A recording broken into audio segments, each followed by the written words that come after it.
La visualisation, en fait, constitue l'essentiel de chacune des techniques qui va vous être présentée plus tard. Chaque technique intrasophonique, finalement, consiste en une visualisation. Alors, ce qu'on appelle visualisation en sophrologie, il s'agit de vraiment entrer dans la vivance d'une expérience mentale sensorielle. C'est-à-dire on se voit pas en train d'agir, on est en train d'agir mentalement dans une situation comme si on y était. Donc ça, c'est très important pour la suite. On vous le réexpliquera au moment de la dissociation, puisque justement, la dissociation, elle consiste à s'observer en train de faire quelque chose. La visualisation en sophrologie va être vraiment, va consister finalement à se vivre et non pas se voir, se vivre en train de faire quelque chose. Voilà.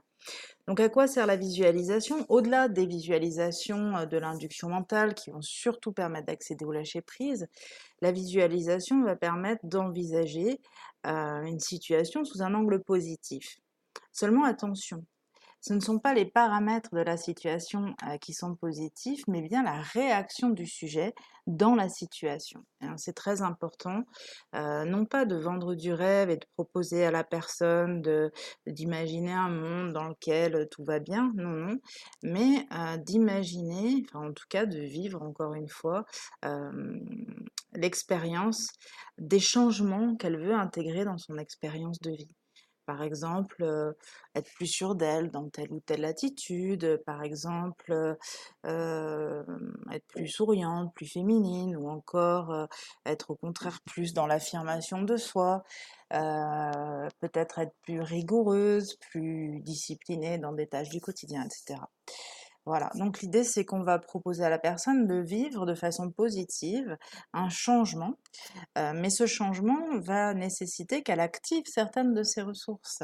C'est pas, encore une fois, la situation qui change comme par magie, c'est la personne qui change son comportement. Et donc, il est important, bien sûr, lorsqu'on envisage un changement comportemental de la part du client, eh bien qu'on ait travaillé, bien sûr, en amont, des choses de un peu plus de l'ordre du symptôme, c'est-à-dire l'aider à gérer son stress, aider à gérer ses douleurs, l'aider à gérer éventuellement certaines émotions, etc.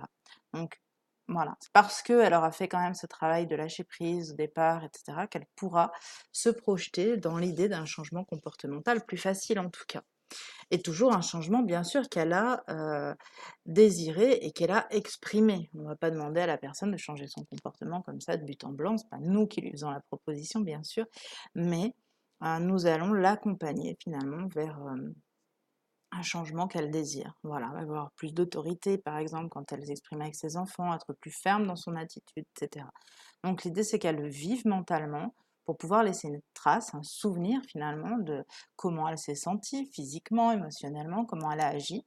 Et à partir de cette action, finalement, qu'elle puisse la reproduire, cette action, ce comportement, ces micro-attitudes, ce langage non verbal, et bien qu'elle puisse reproduire ça dans la vie réelle. Voilà. Alors, il y a deux types de visualisation qui sont un petit peu différentes de ce que je viens d'expliquer, mais qui vont être vraiment des éléments très intéressants dans notre prise en charge. C'est déjà le lieu ressource. Donc le lieu ressource, qu'est-ce que c'est? C'est un endroit dans lequel la personne se ressource. Mais là aussi, c'est à définir de quoi la personne a besoin. Est-ce qu'elle a besoin de se ressourcer? Pas forcément. Ça peut être un lieu de calme, un lieu dans lequel elle se sent bien, elle peut lâcher prise. Ça peut être aussi un lieu de sécurité. On l'appellera quand même lieu ressource parce qu'effectivement, c'est cette ressource sécurité dont elle a besoin à ce moment-là. Mais voilà, l'idée, c'est un endroit. Alors, le lieu ressource, c'est quelque chose dans lequel on peut peut-être s'évader, qui peut peut-être, par exemple, avant d'aller dormir, on peut voilà, se projeter sur une plage de sable blanc, etc. Euh, ou dans un endroit peut-être différent, bien sûr, mais voilà, qu'est-ce qui, à un moment donné, permet à la personne de sortir de son quotidien, d'accéder au bien-être, alors soit une sensation de sécurité, soit à certaines ressources, soit du calme, voilà, donc de quoi elle a besoin. Mais il y a cette idée d'évasion un petit peu dans les ressources. Donc le lieu ressource est intéressant, par exemple, dans la salle d'attente de chez le médecin ou lorsque on attend ses enfants à la sortie de l'école, etc. Bon, ben voilà, je peux m'évader 2 minutes, je peux lâcher prise, je peux me connecter à quelque chose de positif. C'est une évasion. Donc bien évidemment, c'est pas ce genre de lieu qu'on va utiliser quand on est au volant ou qu'on a besoin d'être vigilant par rapport à la situation extérieure. Voilà, donc le lieu ressource, c'est quelque chose qu'on va facilement mettre en place en début de prise en charge euh, et qui pourra effectivement être réutilisé soit en induction mentale, soit qui pourra nous servir, on verra plus tard, pour certaines techniques. La bulle de sécurité, c'est un petit peu différent. La bulle de sécurité, vous voyez l'image, hein, on imagine une bulle un peu transparente. C'est une sorte de protection, une sorte de bouclier, une sorte de filtre finalement, qui nous permet d'observer la réalité, donc d'être connecté à la réalité, mais de sélectionner finalement ce qui va venir nous toucher ou ce qui va rester à l'extérieur. C'est-à-dire les situations, je sais pas, un regard méprisant, une réflexion désagréable, etc. Ça peut rester à l'extérieur de la bulle, un peu comme la pluie hein, qui va couler sur la bulle, alors que finalement, au contraire, une gentille remarque, une bonne intention va venir traverser la bulle et venir effectivement toucher la personne qui se trouve au milieu.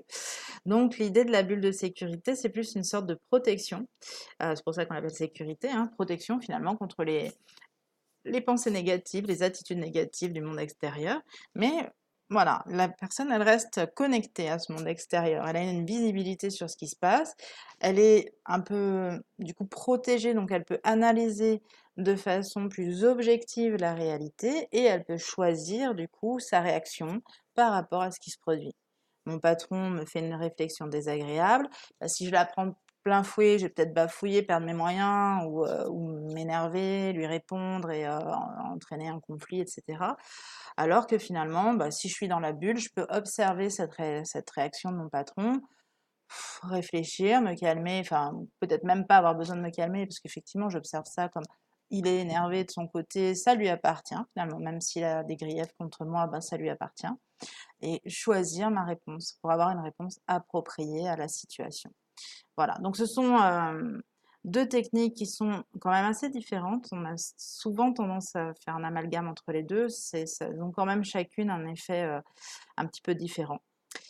Et ce sont des visualisations qu'on pourra utiliser assez vite dans le protocole, puisque même sans parler de l'utilité qu'on en aura après, déjà, ne serait-ce rien que ce travail-là est un travail qui reste agréable, puisqu'on parle d'un lieu agréable pour la personne, une bulle de sécurité qui permet de se ressentir en sécurité.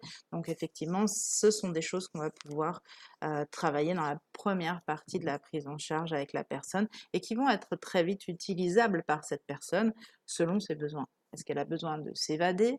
Est-ce qu'elle a besoin de rester connectée, de se protéger de son environnement extérieur? Eh bien, c'est à définir lors de l'anamnèse. Et parfois, bien sûr, il y aura les deux, donc on pourrait très bien proposer un travail sur le lieu ressource à une séance et un travail sur la bulle de sécurité lors d'une autre séance. Voilà pour la visualisation. Eh bien, je vous retrouve très vite pour une prochaine vidéo.